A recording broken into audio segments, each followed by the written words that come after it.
Jonathan TV Vlogs at nawa nasa maayos po kayong kalagayan po mga kakuya. So ang topic natin for today about sa antanda ng cross, no?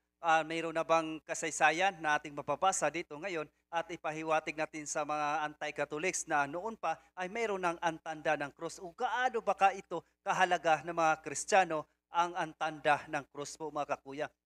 Sa una, sa kasaysayan, no? Sa kasaysayan ng mga Kristiyano, no, the church history, ating malalaman na ang mga Kristiyano ay nag-antanda ng cross sa taon 200 AD po mga kakuya. Na itala sa kasaysayan ng mga Kristiyano ay nag-antanda ng cross. Sila sa noo, sa bibig at sa dibdib. No, yung tinatawag na sign of the cross. Dahil sa isang pangyayari na ipinahayag ng Diyos na siya ay kasama palagi sa kanyang iglesia. Mababasa po natin mga kakuya, Matthew 28 verse 20. Naiintindihan ng mga hintil, no, o hindi Hudiyo, ang paniniwalang Kristiyano. Ang pangyayaring ito ay ang pagpapakita ng Diyos ng tanda ng krus sa isang emperador sa Roma na si Constantine the Great. No? Nakakita siya ng liwanag sa langit na ang hugis ay krus. Nangyari ito sa may tanghaling tapat. Sa ibaba ng cross ay may salitang Latin, in hoc signo vinces, na ang ibig sabihin sa Ingles, by the sign you will conquer. Ibig sabihin sa pamagitan ng tandang ito, mananaig kayo. So sa panahong ito ay may digmaan na harapin ang kaharian ni Constantine the Great.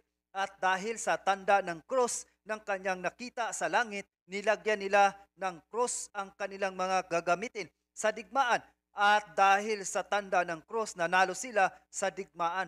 Sa taong 313 AD, no, through the Edict of Milan, na utos sa Milan, ipinahayag ni Constantine the Great na bigyan ng kalayaan ang mga Kristiyano na mangangaral sa kanilang paniniwala o relihiyon po mga kakuya. At patuloy, no, ang mga Kristiyano sa kanilang pangangaral ng mabuting balita sa buong mundo. At ang lahat na nagpabautismo ay tuturuang mag-antanda ng cross dahilan sa lahat ng dako sa mundo ay may pag-antanda ng cross. So dito, therefore po mga kakuya, ang pag-antanda pala ng cross ay biblical din talaga na ginagamit na pala ito sa mga sinaunang Kristiyano talaga. Lalo na po sa kapanahunan ni Constantine the Great po mga kakuya, sa kanyang pamamahala na talaga ito ay nanaig pa at nanalo sila sa digmaan. Kaya napakahalaga ito sa atin mga Kristiyano, ang sign of the cross. Ito ay talagang hindi ito tanda ng mga halina o tatak ng halima po mga kakuya.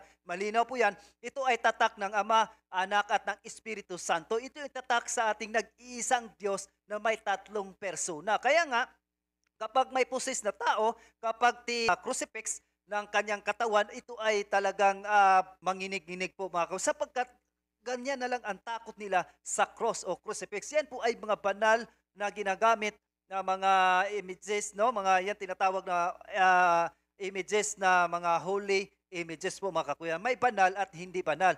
No? Kaya nga sa Katoliko ang ginagamit, yan ay kagamitan para sa kagamitan ng kabanalan. Yan po ay kagamitan ng mga Kristiyano na mga sacramentals na galing sa Diyos po mga kakuya, na kailangan may bless ng isang pare po mga kakuya. Kaya nga nagkaroon ng mga sinaunang Kristiyano na ang tanda ng krus talaga ay ginamit na pala noong panahon po mga kakuya. So dito malinaw na ang tanda ng sign of the cross talaga, hindi po siya tatak ng demonyo po mga kakuya. Yan po ay tatak ng Ama, Anak at ng Espiritu Santo. Yan po ay tatak nag-iisang Diyos na may tatlong persona. Kaya mali ang kanilang mga argumento na talaga patunay lang ang kanilang mga argumentuhan ay hindi para patutuo o ito ay talagang ang kanilang dahilan mga kakuya para marami silang maakay at mailigaw ng mga tupa na binyagang Kristiyano po mga kakuya na dapat ay nasa kulungan na at mailabas nila. Kaya nga sila ay tinatawag ng mga anti-Catholics. Yan ang talaga ang trabaho nila, atake ng atake at gusto nilang gibain ang Iglesia ni Kristo na apostolika, walang iba kundi ang Catholic Church po mga kakuya. So hindi nila kaya yun po mga kakuya sapagkat may pangako talaga si Kristo dyan na hindi talaga manaig ang mga anti-Catholics na to kasi nga ang Iglesia ni Kristo tatag niya ay talagang patuloy hanggang wakas po mga kakuya. So muli, maraming salamat po at God bless po sa ating mga kakuya. Mag-aral at magsuri po talaga tayo para hindi po tayo madinggoy sa ibang pananampalataya na di bali na madinggoy tayo sa ibang mga bagay-bagay. Pero dito sa tunay na pananampalataya, ang pag-usapan kasi natin dito ay kaligtasan. Sapagkat na dapat nararapat lang na sa tunay tayo na iglesia hanggang muli, no?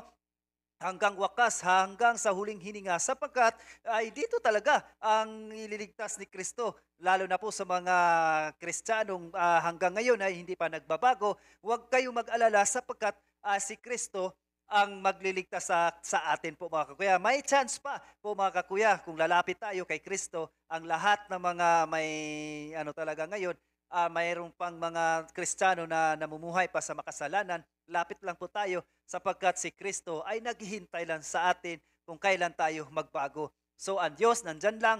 So paulit-ulit nakikita kasi ng mga anti-Catholic sa mga Kristiyano ay maraming makasalanan. Totoo po yun sapagkat marami naman talaga ang mga Kristiyano na namumuhay pa sa makasalanan po mga kakuya. So ipanalangin natin sila para ito ay makakita ng liwanag sapagkat nasa tunay na sila ng iglesia, no? Ang kulang na lang ay ang kanilang pagbabago. So patuloy natin ipanalangin sa araw ng Kwaresma na ito ay 40 days nating paglalakbay, no?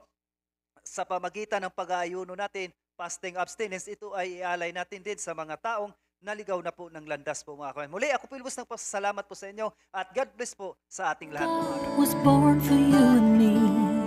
He came to bring the good news, from sin to set us free. The blind, the deaf, the lame, the poor, his power meant to see. He gave his life upon the cross, eternal life the key.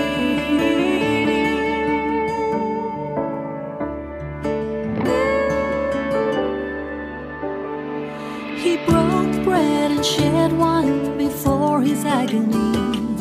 We share the body and the blood in his memory. To make his message known is our responsibility. So here we are to pledge our lives to the Lord of eternity. I am Catholic, I am alive, I am the gospel, I am the light.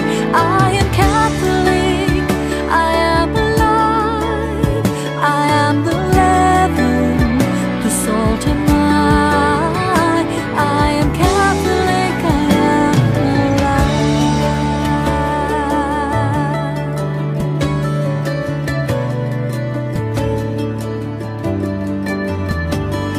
We carry Christ in our hearts, in what we do and say. We raise our voices, live the truth for those who've gone astray. Nourished by the Eucharist, we build community. So here we are to pledge our lives to the